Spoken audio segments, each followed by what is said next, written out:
Bonjour chers amis et lecteurs de mon blog supersenior.ch.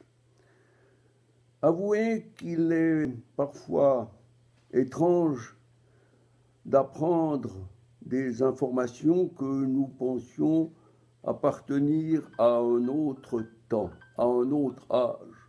Or, ce matin, je viens de lire que la Cour européenne des droits de l'homme, qui est basée à Strasbourg, vient d'adopter la définition du blasphème de la charia.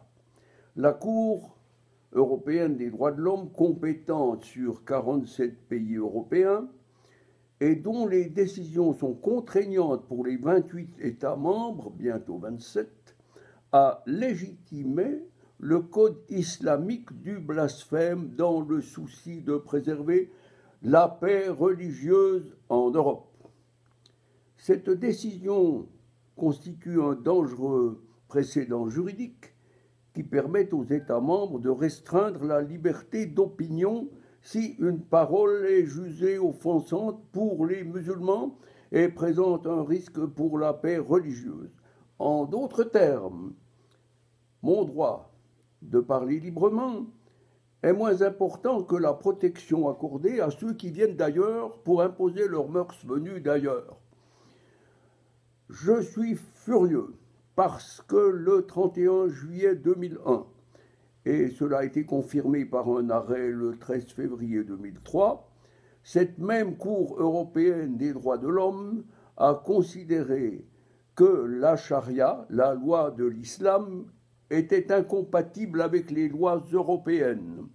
Autrement dit, cette Cour, qui devrait être impartiale et être au-dessus des lois des divers pays, se permet de se contredire. C'est absolument stupéfiant. Nous allons vers des lendemains qui déchantent.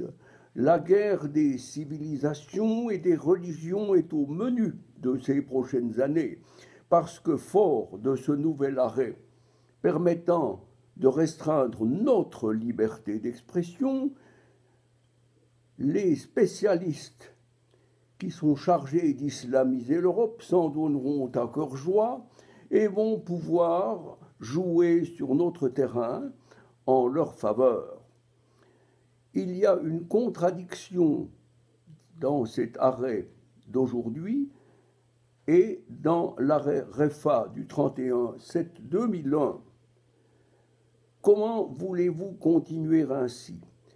Cela m'amène à vous dire ceci, que le 25 novembre de cette année, en Suisse, les citoyens, qui sont les souverains du pays, vont se prononcer sur ce sujet qui a trait à l'autodétermination.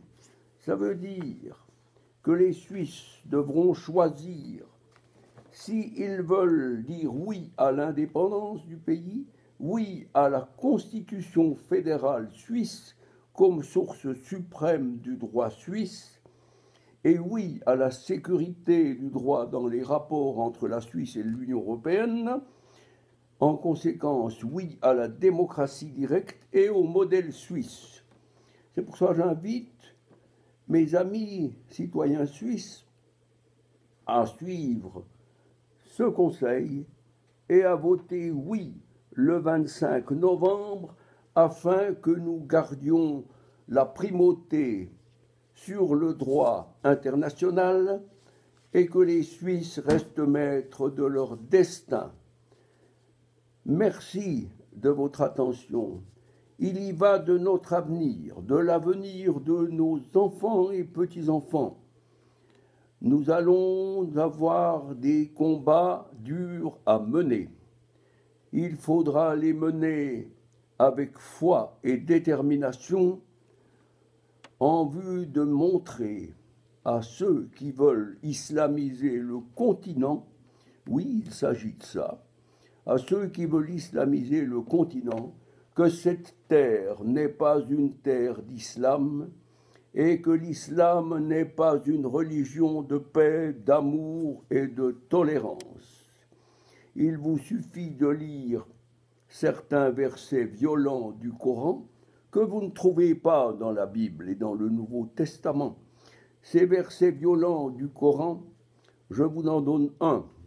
C'est la sourate 47,4. Lorsque vous rencontrez des infidèles, donc nous, frappez-les au cou, décapitation. Puis quand vous les avez dominés, enchaînez-les solidement. Ne faiblissez pas à la paix, dit la sourate 47,35, alors que vous êtes les plus forts. Et sourate 48,29, Mahomet est l'envoyé de Dieu. Ses compagnons sont violents envers les impies, bons et miséricordieux envers eux. Et pour finir, sachez que cela est très pratique pour eux, car c'est Allah qui dédouane tout le monde en disant, sourate 8,17, ce n'est pas vous qui les avez tués, c'est dans le Coran, c'est Allah qui les a tués, donc c'est bien Allah qui ordonne les tueries.